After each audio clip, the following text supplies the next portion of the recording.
आपणकर आज गोटे सेकेंड भी नष्ट हेब नाही। आपण जदि जड़े छात्र ताहले आपणकर प्रति सेकेंड बहुत इंपोर्टेंट एवं मु आज आपणकर गोटे सेकेंड भी नष्ट करी नाही, किंतु आपणको आज ये वीडियो शेष में एहीपरि एक शिक्षा देकी जीवी जो शिक्षा कि प्रत्येक छात्र छात्री जीवन में रहिबा दरकार। कारण आज मु आपणको गोटे एहीपरि प्रॉब्लम रो सॉल्यूशन देबा पई जाउची जो प्रॉब्लम कि प्रत्येक छात्र छात्री जीवन में थाए एवं से प्रॉब्लम होउची बाहाना करिबा। आमे समस्ते जानिचु जे पाठ पढ़ा दरकार। आपण जेकोसी छात्र को पचारतु कहीं भी कहबेनी जे पाठ पढ़ा कौन दरकार कि नहीं। आपण जेकोसी छात्र को पचारतु पाठ पढ़ा दरकार कि नहीं, कहीं भी कहबे नहीं जे ना पाठ पढ़ा दरकार नहीं। समस्ते कहबे हाँ पाठ पढ़ा दरकार, पाठ पढ़ा भल जिनिस, किंतु तापरे भी कौन पाई आमे पाठ पढ़ा पे हमर इच्छा हुएनी।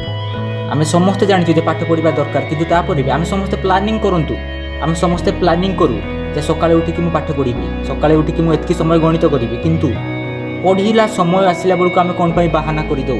हाँ मुझे काली पढ़ीदेबा, हाँ आज पढ़ी पार्लिनी संध्या बेले पढ़ीदेबा, संध्या बेले पढ़ी पार्लिनी सकाळे उठिकी पढ़ा, सकाळ होला सकाळे पढ़ी पार्लिनी राति पढ़ा।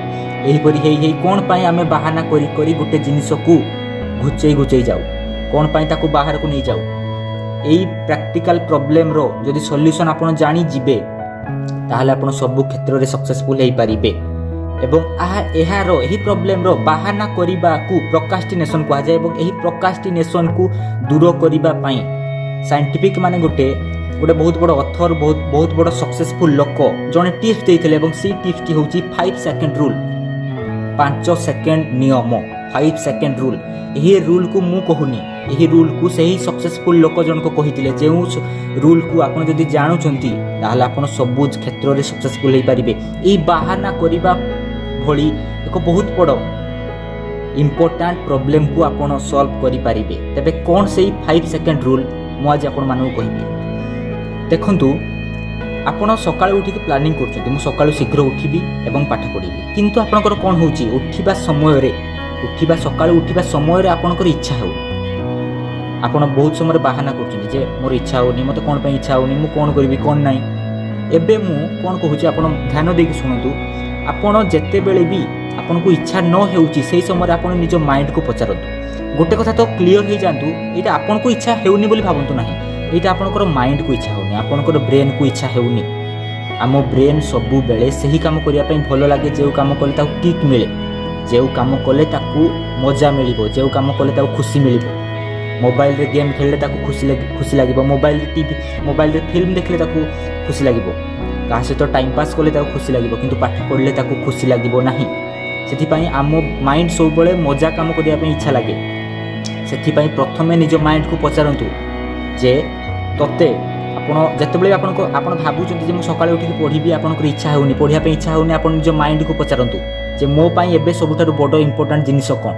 आपनको माइंड कहबो जे पाठ पढ़िबा तो पई सबुठारु बड़ इंपोर्टेंट। आपण सारा दुनिया को ठकी देई पारती, किंतु निज को ठकी पारिबे नाही। आपनको माइंड कहबो जे हां पाठ पढ़िबा निहाती दरकार। तापरे आपण किछि न भाबी, किछि भी चिंता न करी कोन करंतु 5 पर्यंत डाकंतु हातरे निजे। 5 4 3 2 1 स्टार्ट। एवं आपण पाठ पढ़िबारे बसी पड़ंतु। आपनको सकाळे उठिया पे इच्छा हेउनी, आपण कोन करिवे? सकाळे आपण अलार्म देइचंती किंतु उठिबा को इच्छा होनी, से समय आपण कोन करिवे?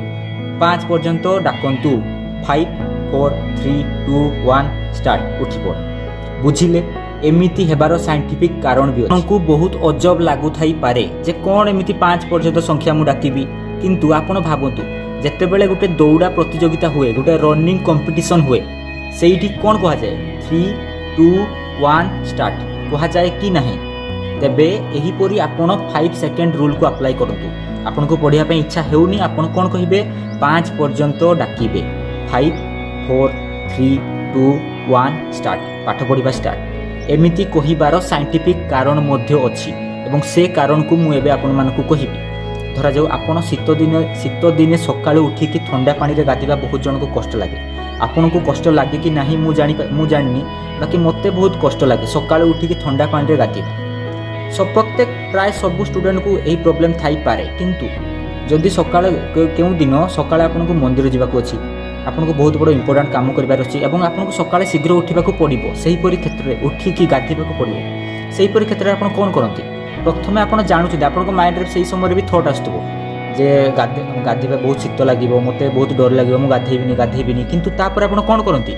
ତାପରେ ଆପଣ କେବଳ ଗୋଟେ କାମ କରନ୍ତି, ଯାଇକି 2, 3, 4 ମଗ୍ ପାଣିରେ ଯେତେବେଳେ ଆପଣ ଗାଧୋଇବା ଷ୍ଟାର୍ଟ କରନ୍ତି, ଫାଷ୍ଟ ପାଣି ମଗ୍ ଯେତେବେଳେ ଗାଧୋଇଲେ ଟିକେ ଶୀତ ଲାଗିଲା, ସେକେଣ୍ଡରେ ଯେତେବେଳେ ଆପଣ ଗାଧୋଇଲେ 2 ମଗ୍ ଯେତେବେଳେ ପାଣି ଢାଳିଲେ ଆଉ ଟିକେ ଶୀତ ଲାଗିଲା, କିନ୍ତୁ 3, 4, 5 ମଗ୍ ପାଣି ଯେତେବେଳେ ଆପଣ ଗାଧୋଇଲେ ତାପରେ ଧୀରେ ଧୀରେ ଆପଣଙ୍କୁ ଆଉ ଶୀତ ଲାଗିବା ବନ୍ଦ ହେଇଯାଏ।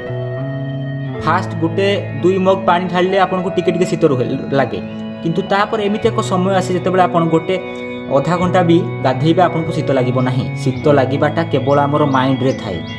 ଗାଧୋଇବା ପୂର୍ବରୁ ଆମେ ଭାବିକି ଡରିଯାଏ ଯେ ମୋତେ ବହୁତ ଶୀତ ଲାଗିବ, କିନ୍ତୁ ଥରେ ଗାଧୋଇବା ଷ୍ଟାର୍ଟ କଲା ମାନେ ଆପଣଙ୍କୁ ଆଉ ଶୀତ ଲାଗେ ନାହିଁ। ଏହି ରୁଲ୍ଟି ସବୁବେଳେ ଲାଗେ। ଆମର ପାଠ ପଢ଼ିବାରେ ମଧ୍ୟ ଏହି ରୁଲ୍ଟି ଲାଗେ। ପାଠ ପଢ଼ିବା ପୂର୍ବରୁ ଆମକୁ ବହୁତ କଷ୍ଟ ଲାଗେ ଯେ ମୋତେ ଇଚ୍ଛା ହେଉନି। ଯେମିତି ଗାଧୋଇବା ପୂର୍ବରୁ ଆପଣଙ୍କୁ ଲାଗୁଥିଲା ଯେ ମୁଁ ଗାଧୋଇବିନି, ଥଣ୍ଡା ହେବ, କିନ୍ତୁ ଥରେ ଗାଧୋଇବା ଷ୍ଟାର୍ଟ କଲା ପରେ ଆପଣଙ୍କୁ କ'ଣ ଆଉ ଥଣ୍ଡା ଜଣାପଡ଼େ? ଠିକ୍ ସେହିପରି ପାଠ ପଢ଼ିବା ପୂର୍ବରୁ ଆପଣଙ୍କୁ ମନରେ ସବୁ ଏହିପରି ଭାବନା ଆସିବ, ମୋତେ ଇଚ୍ଛା ହେଉନି, କିନ୍ତୁ ଥରେ ପାଠ ପଢ଼ିବା ଷ୍ଟାର୍ଟ କରିବା ପରେ ଆପଣ ଜାଣିପାରିବେନି। କେବଳ 5 ମିନିଟ୍ ପାଇଁ ବସନ୍ତୁ ପାଠ ପଢ଼ିବା ପାଇଁ, ଆପଣ ଜାଣିପାରିବେନି କେତେବେଳେ 15 ମିନିଟ୍, କେତେବେଳେ 1 ଘଣ୍ଟା ହେଇଯାଇଥିବ ଆପଣ ପାଠ ପଢ଼ୁଥିବେ। ଆମର ପ୍ରୋବ୍ଲେମଟି ସେତେବେଳେ ହୁଏ ଯେତେବେଳେ ଆମେ ଷ୍ଟାର୍ଟ କରେ ନାହିଁ। ସେଥିପାଇଁ କାମଟିକୁ ଷ୍ଟାର୍ଟ କରିବା ପାଇଁ ମୁଁ ଆଜି ଆପଣମାନଙ୍କ ପାଇଁ ଏହି ରୁଲ୍ ନେଇକି ଆସିଛି। ସେଇଟାକୁ କୁହାଯାଏ 5 ସେକେଣ୍ଡ ରୁଲ୍। 5ରୁ ରିଭର୍ସ କାଉଣ୍ଟିଂ କରନ୍ତୁ। 5, 4, 3, 2, 1 ଷ୍ଟାର୍ଟ। ପାଠ ପଢ଼ିବା ଷ୍ଟାର୍ଟ। 5 ମିନିଟ୍ ପଢ଼ିବା ପାଇଁ ବସନ୍ତୁ, ଜାଣିପାରିବେନି କେତେବେଳେ 1 ଘଣ୍ଟା ପଳେଇଯିବ। ସବୁ ଜିନିଷକୁ ଏହିପରି ଷ୍ଟାର୍ଟ କରନ୍ତୁ। ପ୍ରୋକ୍ରାଷ୍ଟିନେସନ୍, ବାହାନା କରିବାକୁ ଏହିପରି କାଟିକି ଫିଙ୍ଗି ଦିଅନ୍ତୁ। ଯେତେ ଡିଷ୍ଟ୍ରାକ୍ସନ୍ ଅଛି ସବୁ କାଟିକି ଫିଙ୍ଗି ଦିଅନ୍ତୁ। ବୁଝିପାରିଲେ? ଫୋପାଡ଼ି ଦିଅନ୍ତୁ ସବୁକୁ। ଏବେ ମୁଁ ଆପଣଙ୍କୁ ସେକେଣ୍ଡ ଟିପ୍ସ କହିବା ପାଇଁ ଚାହୁଁଛି। କେତେବେଳେ ବି ଭାବନ୍ତୁ ନାହିଁ ଯେ ଟାଇମ୍ ଆସୁ କରିବି। ବହୁତ ପିଲା ଭାବନ୍ତି ଯେ ହଁ ଟାଇମ୍ ଆସୁ ପଢ଼ିବା, ହଁ ପରୀକ୍ଷା ପାଇଁ ତ ଏବେ ଗୋଟେ ମାସ ଅଛି ପଢ଼ିବା, ଟାଇମ୍ ଆସୁ। ହଁ ପରୀକ୍ଷା ପାଇଁ ତ 15 ଦିନ ଅଛି ପଢ଼ିବା, ପରୀକ୍ଷା ପାଇଁ ତ 2 ଦିନ ଅଛି ପଢ଼ିବା। ତାପରେ ପରୀକ୍ଷା ପୂର୍ବ ଦିନ ବସିକି ଭାବୁଥିବେ ଯେ କିଛି ପଢ଼ିନି। ସେଥିପାଇଁ କେତେବେଳେ ଭାବନ୍ତୁନି ଯେ ଟାଇମ୍ ଆସୁ ପଢ଼ିବି। ସେଇ ଟାଇମ୍ଟି କେବେ ବି ଆସିବ ନାହିଁ। ଗୋଟେ କଥା ମନେ ରଖିଥାନ୍ତୁ, ଟାଇମ୍ କେବେ ବି ଆସେ ନାହିଁ। ଆପଣ ଯେକୌଣସି ବି କ୍ଲାସ୍ରେ ଥାଆନ୍ତୁ, ଯାହା ବି କାମ କରିବାର ଅଛି ବର୍ତ୍ତମାନ କରନ୍ତୁ। ଟାଇମ୍ ଆସିଲେ କରିବି ସେହିପରି ଚିନ୍ତାଧାରା ମନରେ ରଖନ୍ତୁ ନାହିଁ। ଏବଂ ମୋର ଥାର୍ଡ଼ ଟିପ୍ସ ହେଉଛି ଭବିଷ୍ୟତକୁ ନେଇକି ଚିନ୍ତା କରନ୍ତୁ ନାହିଁ ଯେ ଭବିଷ୍ୟତରେ କ'ଣ ହେବ। ମୁଁ ବର୍ତ୍ତମାନ ପଢ଼ୁଛି, ମୋର ଏକ୍ଜାମ୍ରେ ଯଦି ମନେ ନ ରହିବ ମୁଁ କ'ଣ କରିବି? ମୁଁ ବର୍ତ୍ତମାନ ପଢ଼ୁଛି କିନ୍ତୁ ଏକ୍ଜାମ୍ରେ ଯଦି ମୁଁ ଭଲ ନମ୍ବର ନ ରଖିବି ମୋତେ ଘରେ କ'ଣ କହିବେ? ମୋତେ ଘରେ ପାଟି କରିବେ। ଏହିପରି ଭବିଷ୍ୟତ ବିଷୟରେ ଚିନ୍ତା କରିକି ନିଜର ବର୍ତ୍ତମାନକୁ ନଷ୍ଟ କରନ୍ତୁ ନାହିଁ। ଆମେ ମଣିଷ କ'ଣ, ସବୁ ଟୋଟାଲ ଜୀବଜନ୍ତୁ ସମସ୍ତଙ୍କର କେବଳ ଗୋଟେ ଅଧିକାର ଅଛି ଏବଂ ସେଇଟା ହେଉଛି ବର୍ତ୍ତମାନରେ ବଞ୍ଚିବାର ଅଧିକାର। ଆମେ ବର୍ତ୍ତମାନକୁ ପରିବର୍ତ୍ତନ କରିପାରିବା। ଅତୀତରୁ ଆମେ ଶିକ୍ଷା ନେଇପାରିବା ଯେ ମୁଁ ଏଇଆ ଭୁଲ କରିଥିଲି ଅତୀତରେ ଏବଂ ସେ ଭୁଲକୁ ମୁଁ ଏବେ କରିବି ନାହିଁ। କିନ୍ତୁ ବର୍ତ୍ତମାନରେ ଆମକୁ କାମ କରିବାକୁ ପଡ଼ିବ। ଭବିଷ୍ୟତକୁ ଚିନ୍ତା କରନ୍ତୁ ନାହିଁ ଯେ ଭବିଷ୍ୟତରେ କ'ଣ ହେବ, ମୋର ଯଦି ଏମିତି ହେଇଗଲା କ'ଣ ହେବ, ମୁଁ ଯଦି ଭଲ ନମ୍ବର ନ ରଖିବି କ'ଣ ହେବ, ମୁଁ ଯଦି ଫେଲ୍ ହେଇଯିବି କ'ଣ ହେବ। ଏହିପରି ଚିନ୍ତାଧାରା ଜମା ବି ରଖନ୍ତୁ ନାହିଁ। ବର୍ତ୍ତମାନରେ ବଞ୍ଚନ୍ତୁ। ବର୍ତ୍ତମାନ ଯଦି ଆପଣ କଠିନ ପରିଶ୍ରମ କରିବେ ତାହେଲେ ଆପଣଙ୍କର ଭବିଷ୍ୟତ ବି ଭଲ ହେବ ଏବଂ ଆପଣଙ୍କର ଭବିଷ୍ୟତ ଦିନେ ଆପଣଙ୍କର ଅତୀତ ହେବ। ସେଥିପାଇଁ ଅତୀତର ଦୁଃଖ, ଅତୀତର ବିଫଳତାକୁ ନେଇକି ବର୍ତ୍ତମାନକୁ ନଷ୍ଟ କରନ୍ତୁ ନାହିଁ, କି ଭବିଷ୍ୟତରେ କ'ଣ ହେବ ବୋଲି ଭାବିକି ବର୍ତ୍ତମାନକୁ ନଷ୍ଟ କରନ୍ତୁ ନାହିଁ। ବର୍ତ୍ତମାନରେ ବଞ୍ଚନ୍ତୁ। ସେଥିପାଇଁ ଆଜିର ଭିଡ଼ିଓର ଲାଷ୍ଟରେ ମୁଁ ଆପଣଙ୍କୁ ସମରାଇଜ୍ କରିକି ଯଦି କହିବି ତାହେଲେ ଏଇଆ ହେଉଛି ଯେ ଆପଣ ଯେତେବେଳେ ପ୍ରୋବ୍ଲେମ୍ ଆମର ସେତେବେଳେ ହୁଏ ଯେତେବେଳେ ଆମେ କିଛି କାମ ଷ୍ଟାର୍ଟ ହିଁ କରେ ନାହିଁ। ସେଥିପାଇଁ କାମଟିକୁ ଷ୍ଟାର୍ଟ କରିବା ପାଇଁ 5 ସେକେଣ୍ଡ ରୁଲ୍ ଆପ୍ଲାଏ କରନ୍ତୁ। ରିଭର୍ସ କାଉଣ୍ଟିଂ କରନ୍ତୁ। 5, 4, 3, 2, 1 କାମ ଷ୍ଟାର୍ଟ। ସକାଳୁ ଉଠିବା ପାଇଁ ଇଚ୍ଛା ହେଉନି, ରିଭର୍ସ କାଉଣ୍ଟିଂ କରନ୍ତୁ। 5, 4, 3, 2, 1 ମୁଁ ଉଠିବି। ପଢ଼ିବା ପାଇଁ ଇଚ୍ଛା ହେଉନି, ଆପଣ ରିଭର୍ସ କାଉଣ୍ଟିଂ କରନ୍ତୁ। 5, 4, 3, 2, 1 ପାଠ ପଢ଼ିବା ଷ୍ଟାର୍ଟ। ଜାଣିପାରିବେନି କେତେବେଳେ ଆପଣଙ୍କ କାମ ହେଇଯିବ। ସେଥିପାଇଁ ଏଇ ରୁଲ୍କୁ ଆପ୍ଲାଏ କରନ୍ତୁ। ଏବଂ ସେକେଣ୍ଡ ଟିପ୍ସ କହିଥିଲି ମୁଁ ଆପଣଙ୍କୁ ଯେ କେତେବେଳେ ଭାବନ୍ତୁ ଯେ ଠିକ୍ ସମୟ ଆସିଲେ ପଢ଼ିବେ, ସେ ଠିକ୍ ସମୟ କେବେ ବି ଆସିବ ନାହିଁ। ଏବଂ ଥାର୍ଡ଼ ଟିପ୍ସ କହିଥିଲି ଯେ ଅତୀତ ବିଷୟରେ ଭାବିକି ଦୁଃଖ କରନ୍ତୁ ନାହିଁ, କି ଭବିଷ୍ୟତରେ କ'ଣ ହେବ ବୋଲି ଭାବିକି ଦୁଃଖ କରନ୍ତୁ ନାହିଁ। ଯାହା ବି କରିବା କଥା ବର୍ତ୍ତମାନ କରନ୍ତୁ। ଏହିପରି ଏକ ବିଭିନ୍ନ ପ୍ରକାର ଟିପ୍ସ ମୁଁ ଆପଣମାନଙ୍କ ପାଇଁ ନେଇକି ଆଣିବି, ଯାହାକୁ କି ଜାଣିଲେ ଆପଣଙ୍କର କିଛି ନା କିଛି କାର୍ଯ୍ୟରେ ସାହାଯ୍ୟ ଆସିବ। ଆପଣ ତ ଷ୍ଟୁଡେଣ୍ଟ, ଆପଣଙ୍କର କିଛି ନା କିଛି କାମରେ ସାହାଯ୍ୟ ଆସିବ। ଏବଂ ଆପଣଙ୍କ ଯଦି ଲାଇଫରେ କିଛି ବି ସାହାଯ୍ୟ ଆସିପାରିଲା, ଆପଣ ଯଦି କିଛି ବି ଖୁସିରେ ରହିପାରିଲେ ତାହେଲେ ମୁଁ ମଧ୍ୟ ଖୁସିରେ ରହିବି। ଧନ୍ୟବାଦ।